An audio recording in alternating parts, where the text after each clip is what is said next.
Greener pastures. Apparently, within the fungal jungle, the lake here contained a secret passageway to Faster Vault, and then we infiltrated. We saved all of the gnomes. I imagine the waterfall they have suddenly like a submarine just flies out. Yep. We took them all to Cladden Vault, and I joined the gnomish guard. It's true. He's now the heir apparent to Cladden Vault. That was quick. I bought my way in with a submarine. Yeah. That'll do it. That'll do it definitely. Oh really? Is that valuable? It is rather unique, at least. If you could bring it to them, they'd probably be really happy, but... thing. Put those spider legs on it. Oh, yeah. Alright, so... the submarine is by the dock, fastened by rope, I imagine, to the pier, and,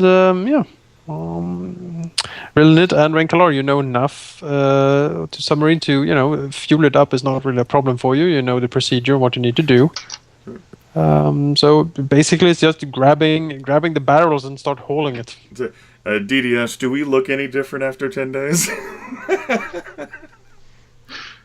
Possibly. Suddenly you have beards and steampunk goggles and stuff. Leather clothes and wrenches. Our size adapted to the environment with them. That's right. Say things like, brilliant! Perhaps Rae'nkalar has had to shed most of his weaponry because he's been like cursing at fasteners getting stuck on the damn the gnomish shit because it's so small. Yep. Other like weapons spread all over this thing. It's like you see Rain just walk away and you see his warhammer stuck to the ceiling. It's like oh no, don't sit there, sister. There's a sword sticking out of that chair. Why would you? Long story. Can't be too careful, you know. Yeah, what if someone was to ambush me while I was sitting down? It looked funny at me. Not slept for 10 days. Yeah, exactly. It's alive, you see. Completely broken. It hasn't exactly been the most comfortable accommodations either. Because I mean, you don't want to sleep out on the dock. There might be more oozes, and I mean, I could pinch a tent out, in front of the dock, but then I'd be alone. Well, not alone, but I have friends.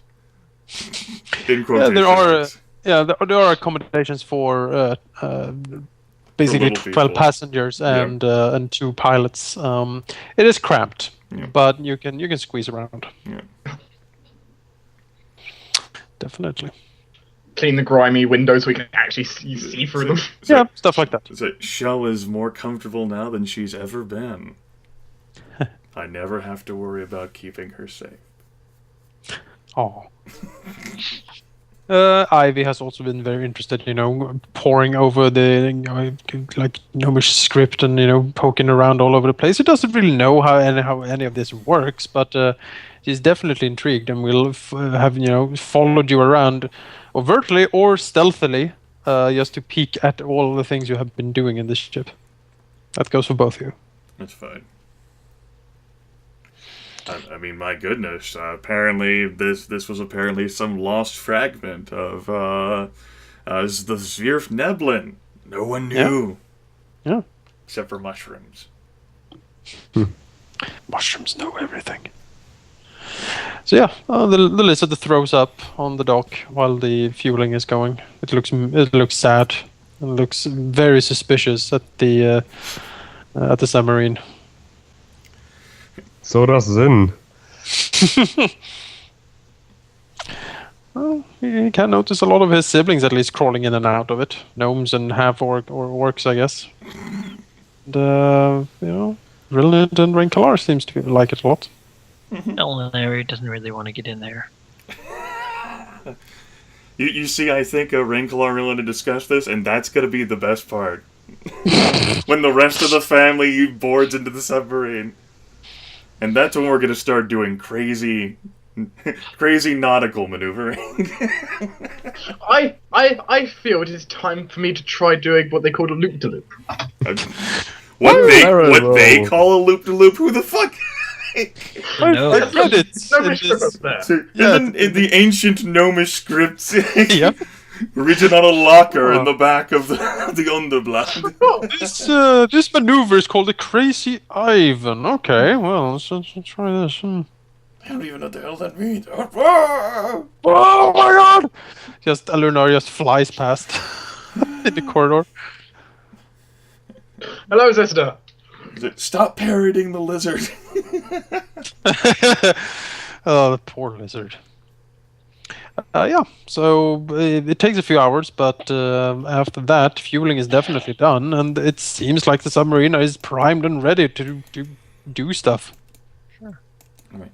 After simple pleasantries, and seeing that everyone is not dead. Now, welcome everyone except for the lizard on board the submarine. The lizard is told to wait on top of like a big mushroom thing. It can climb up there. It should be relatively safe. Okay. The lizard blinks and throws up and slithers away to a mushroom. She'll call for it when she returns. In the meantime, it can just take a holiday. Eat some more random things. On top of a mushroom. Finally. Well, on the underside of it. Yeah, the lizard seems perfectly happy to sit on a mushroom. That's kind of the thing it does. If any predators come up on it,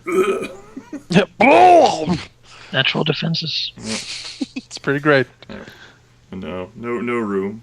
Perhaps no room for a crazy hellhound-looking thing either. But you have to take your lumps, right? You gotta make concessions somewhere. more the wild scorpion. Yeah, the scorpion seems to be under control. It snips happily. Snips happily. Yeah, like it does a little melody with the claws.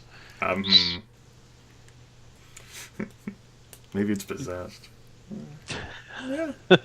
There's enough cramped room for 12, and it's perfectly stable on here, and the hatch is above water, so by all means, everyone who's been staring at it nervously can be welcomed into the wonders of gnomish engineering.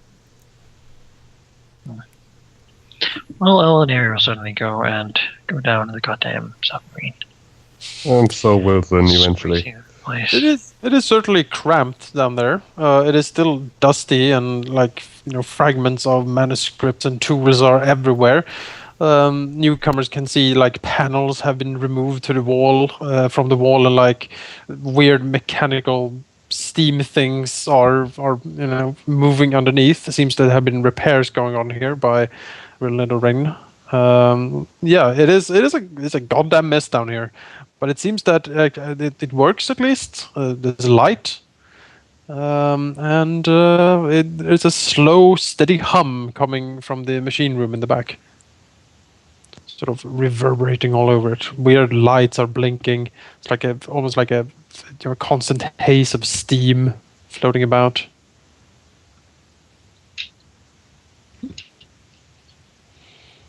It is most likely a thoroughly alien experience. Alauneari doesn't like it. You just take the window spot, though. It beckons for Miku to follow.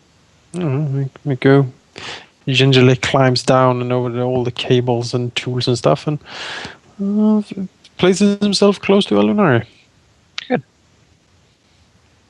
Looking around, grabbing his weapon. Then we'll find a spot that looks to be as away from everything that might be important as possible, and we'll inquire to Rae'nkalar and Rilinid what to do in case this thing is not completely watertight. Though he expects he knows the answer. Rae'nkalar, I do believe I told him when last we saw him that he worried too much. Yes, he does. If this thing wasn't watertight, it would have already sunk. Oh, well, that's reassuring. It should be. It survived untouched for hundreds of years beneath the water of the jungle. I believe it shall serve our purposes. Well, then at least make sure not to touch it in the wrong spots, so it floats. I mean, surviving untouched is one thing, but... Bad touch. Cute. Zyn is the last one down. What about Drislin? How does she feel about being within a submarine? Cramped and not enough light. But isn't it not enough light? Well, you know, the Underdark, it's pretty dark, so there's probably more light in the submarine than outside. An interesting approach, yeah. She doesn't think much of it. She's not really interested in it. Oh. Well, Zyn being the last one down, closing the hatch, you know, the lock. And double checking it twice. Yep, clamped over. And then perhaps realizing that he doesn't even exactly know how the lock latches anyway, so what the hell's he checking for? You know, things. Things. It looks tight enough. And you know, climbing down to the second hatch, closing that one too. A rumble goes through the machine. Lights light up at the control panel, and yeah. You can make a skill check sailor to try to pilot this thing. So you're telling me dexterity check? Yes, or a dexterity check. So, about the whole could we take 10 after we've studied or not? You can possibly take 10 after you have maneuvered this for a while. You have studied the controls quite integral a lot. And you have the +2 circumstance bonus when you're trying to pilot it. But perhaps, you know, if you get a few days time with it, then maybe you can start doing, you know, taking 10s. Dexterity check of 23 and a 15 for professional sailor. That is Not enough. You explode. Boom! Campaign over. No, that seems reasonable enough. The propellers start to spin, and slowly but surely, the Underblad glides out in the water, and you know, quickly gains decent speed as it makes its way over the lake. You're currently in surface. Exactly. Just keep that. If you have that as a soundtrack, just have that in the background all the time. There is like a 10-hour video of like the background noises of the Voyager, which would probably fit. That would be perfect. Yes, a warp core noise or something, something similar. It is like a reverberating humming or something. Yeah, it's perfect. Just put that on for 10 hours, and let's go. Yeah, you're currently in surface mode. You see the controls in front of you to dive if you so desire.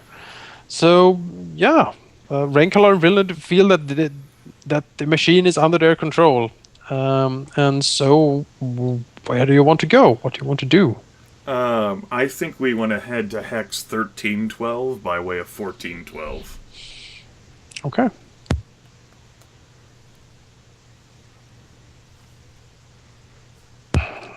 To the DarkDestinySoul isn't talking, but he agrees heartedly, 100%. Yes. Yep, there you Yeah, go. sorry, I was just double checking things, but yes. 1412 and 1312. Okay. Well, the machine hums along, and you gain you bring it up to a very impressive speed. You have probably never traveled this fast. As it cleaves the waters, leaving like a huge shallow, huge like shock waves in the water behind you as you brave the depths, as it were. In that case, excited chittering coming from one piloting seat about how fast this thing travels. Yeah. The other piloting seat is just quiet listening and just looking behind, seeing what's going on with all our passengers.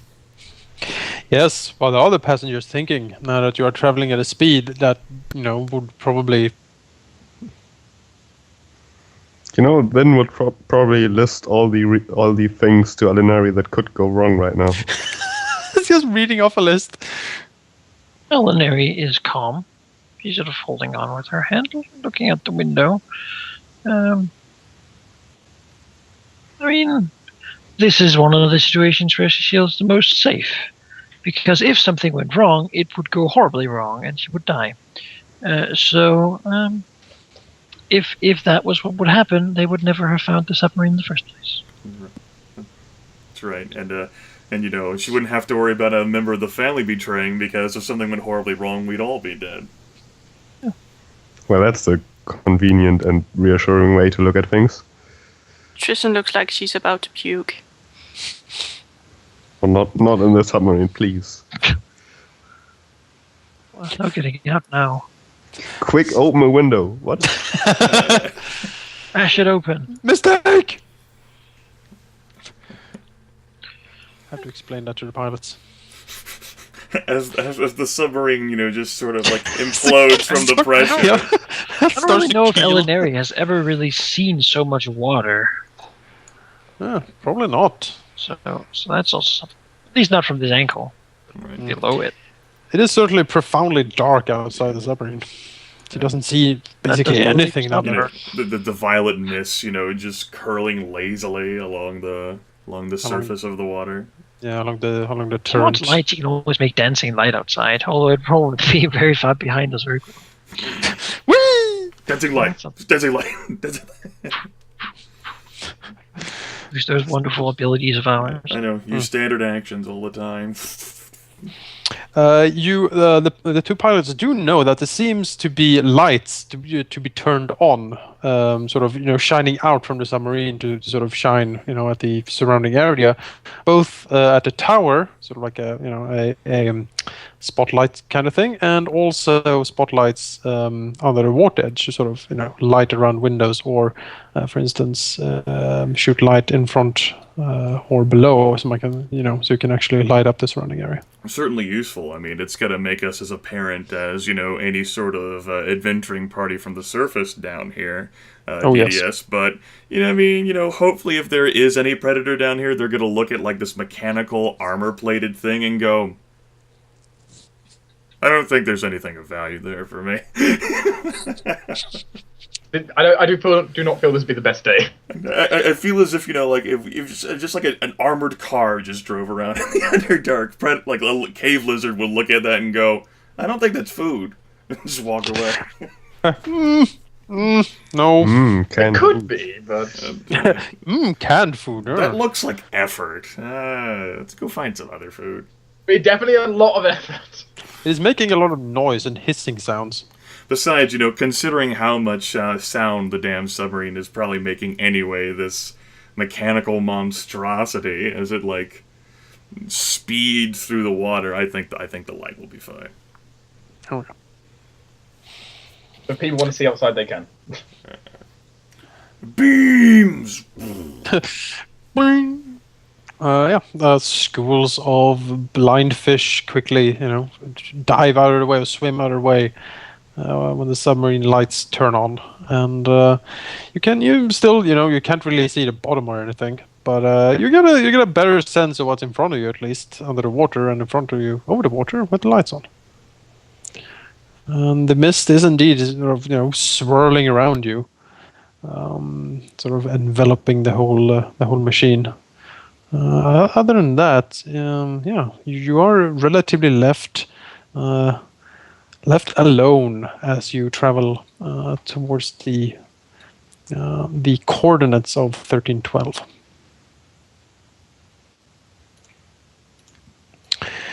Let's see here. All right. So, approaching said coordinates, you do. You are in surface mode. So, arriving at roughly the coordinates, you do realize that there is nothing on the surface. Sufficient. That's what the submersible is for. Yes. Dive, dive, dive! That's right. If we've been riding on the surface all this time, none of them have experienced the joys of what happens when the submarine goes below the water. It is indeed true. Yes, as you, I assume then you hit the required levers and buttons to dive. And as you do so, water closes in all around the submarine. It gets feeling of claustrophobia might very well come upon you as you look out and only see, the dark water sort of swirling around it. The groaning of the armor plates as water pressure builds up as you keep diving and diving. And darkness and everywhere. Also, basically only the sound of the engine can be heard now, sort of reverberating. It is basically shaking the whole machine as you keep diving. I will qualify this as nervous excitement. All right. Yes, I would like a perception roll from the pilots. Perception. What's just up? yeah. I might have to say that Tine and I will have to be absent for the rest of the session today. Oh, I see. Something has come up, and yep. you can just play on. I will probably watch it once you. Yeah, I got a message from Tina. It's fine. Yeah. I understand completely. Sure. All right. See you later. Take care. Yeah. See you. Bye. Bye. And did we just lose DDS as well? I think he has disconnected. Oh. All right. Yes. Hello. I'm the one hosting right now, so maybe that should be changed. Yeah, I can host. If that's the problem, I can certainly host. I think you should. Okay. Let's end the call and I will rehost. Okay.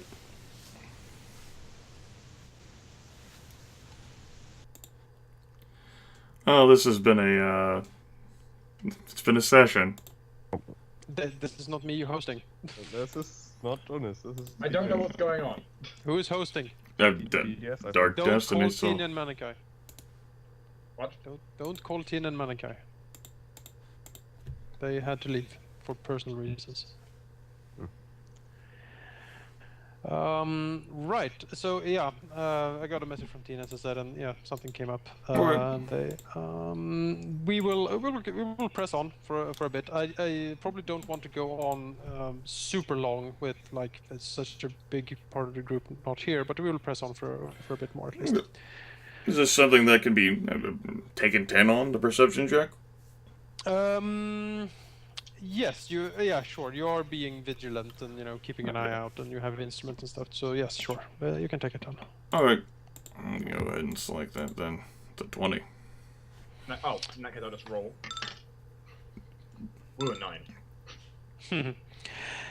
All right. You dive and dive and dive, and you looking at the different levers and indications and such. You are quite some distance under the surface, as far as you can, as far as you can surmise. You still don't really see a bottom here, but what you do see suddenly in front of you, like when the spotlights hit, is sort of almost like a sea shelf, sort of a rising up of the sea level, creating like a plateau. All around it still, it still goes down in the depths, in the blackness, but this plateau sort of, it juts up in front of you. It is large, and you do see that there seems to be something, lodged atop of it. It looks like a big ship, almost as if has sunk or crashed onto this plateau. A ship or a submarine? It's hard to say. It is so overgrown with seaweed and other things that you can't really make out exactly the construction of it. It definitely looks, ship-like, as you would say. Like broken off stubs of what seems to be, masts and things are all over it, like at the sides and at the top. It seems to be sort of armor plated, and you would guess that perhaps it could actually work as a submersible as well, but it is hard to say at this distance. Yes. Don't know what the hell that was. I don't know. That's fine. That was the sound of Zyn screaming in the background. Let me out! Oh, we're all gonna die. Wow. Well, clearly, whatever sunk that thing can also sink us. So. It looks like a giant ship-like thing, only on a lake floor. Yes. Is It is slightly keeled over, and it as I said, it has obvious damage on it. Does it look like it served as like an actual ship? Like perhaps something I read in like those crazy stories about how the surface dwellers have like sails and then they ride on the water and use like wind to guide it, or like what? Yes, there seems to be elements of that at least. Okay. But you also see like weird piping and stuff sort of jut out from it in different directions, and like again the masts and the riggings and stuff like that. It doesn't look like really a ship as a surface dweller would make it, but all of the design, like, it just screams gnomish to you. Is there any like a super large like embossed like gnomish script on the side that would indicate like Himmelsfahrt? Well, you creep closer to the submarine. You know the light shines over it, and you do see sort of something being caught by the lamp light on the side. That seems to be some sort of name tag, so to speak, for the ship. You can't really read all of it, but it is enough for you to deduce that yes, this is probably the Himmelsfahrt. As expected, the rendezvous for the Underblood does contain its other partner. See if you can find a place where we can connect with this vessel, Rae'nkalar. I will see. I'm not sure. How do you look for it? I imagine that we're going to do multiple sweeps over it, shining the light on the ship in the hopes that, maybe this ship had like docking capabilities or like interface possibilities with a submarine or this submersible thing underwater, so that they wouldn't have to go up to the surface like if they were trying to be sneaky.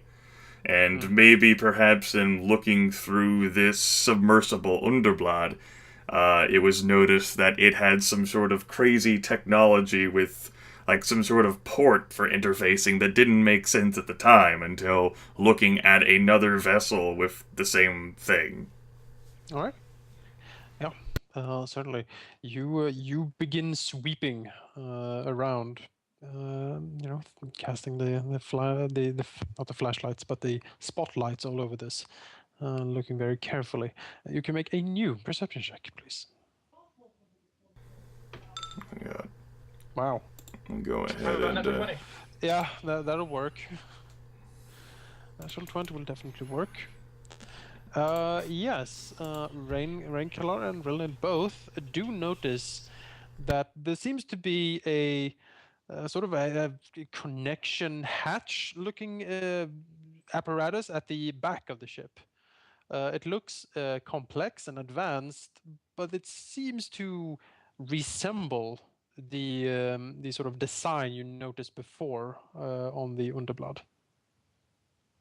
You would guess that this is the possible area for it to actually connect.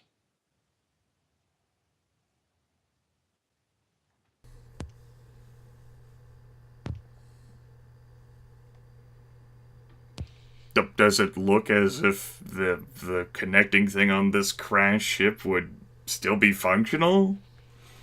Well, yeah, you do contemplate that when suddenly a light sort of flashes on the control panel. Looking at it, it seems to indicate that some sort of connection has been established. Bluetooth. What? Yes. Rilinid will look down at the line, perhaps, jumping a bit, like the new thing that shined. Yep. And peer at it. Brain is just staring at you as you're just like being all excitable, looking down what you're looking at. Look, It seems to be a proximity warning of sorts, sort of like in proximity of not really mothership, but something to that effect. The gnomish is rather archaic. let's test that out. Let's drive further away from the Himmelsvard. All right. Yes, as you make your way away, the light turns off roughly when you hit something like half a mile or something away from it. Okay, then we can turn around and drive back to the Himmelsvard. All right. Science. Science. Yes, the light turns on again, and yeah, there seems to be some sort of connection between the ships.